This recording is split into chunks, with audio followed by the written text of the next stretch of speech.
Okay, hello guys. Ayan, dahil, day off natin, medyo gagawa muna tayo ng mga gawaing bahay, 'yan. So, katatapos ko lang maglinis ng, bahay namin. So, maghuhugas naman tayo ngayon ng plato, ayan. So, samahan niyo ako at,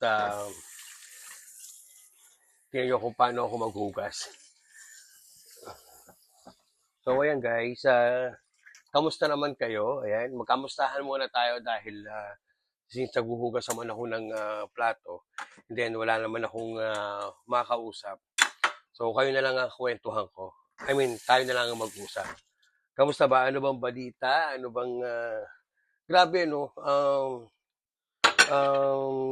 Hindi ako makapaniwala sa mga nangyayari sa Pilipinas. Kakagulo na no.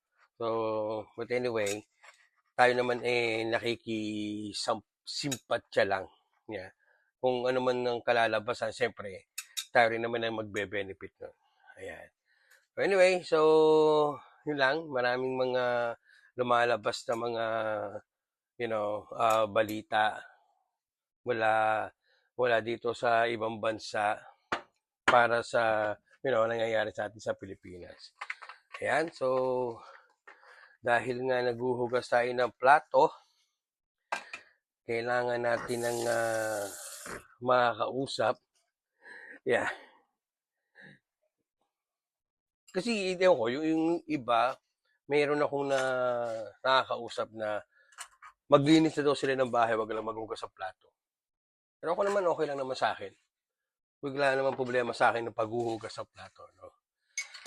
Basta ang isang importante, malinis yung bahay, malinis yung sink ninyo. Ayoko naman nung, you know, na puno yung lababo. Diba? So, ayan. Okay lang naman. Pag wala akong ginagawa, yan, tinutulungan ko naman si Mrs. para maghugas ng plato, maglinis ng bahay. Especially kapag, siyempre, day off natin. Kailangan nating tulungan ang ating mga asawa. Yeah. So, hindi na kami magluluto kasi parang bumili kami ng lutong ulam kahapon. So, bali, bumili kami ng barbecue, lumpia, at saka dinuguan. So, ang nakain lang namin is yung barbecue at saka yung lumpia. So, ano namin, ulam na namin ngayon yung dinuguan. Yeah. So, di ba nakatipid tayo? Yun lang. Ayan. Nagbabanlaw na tayo. Hindi naman ganun kadami yung ano namin. Kasi kadalawa lang naman kami. Kaya lang dumadami, syempre yung mga pinaglutuan.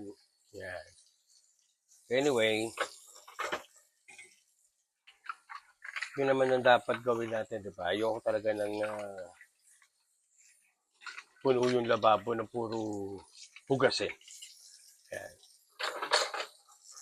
So, nagbabanlaw na tayo. Ito lang naman eh. Naalala ko sa Pilipinas, pag naghuhugas kami ng plato, hindi kami yung ganitong bukas yung gripo. Meron kaming parang palanggana.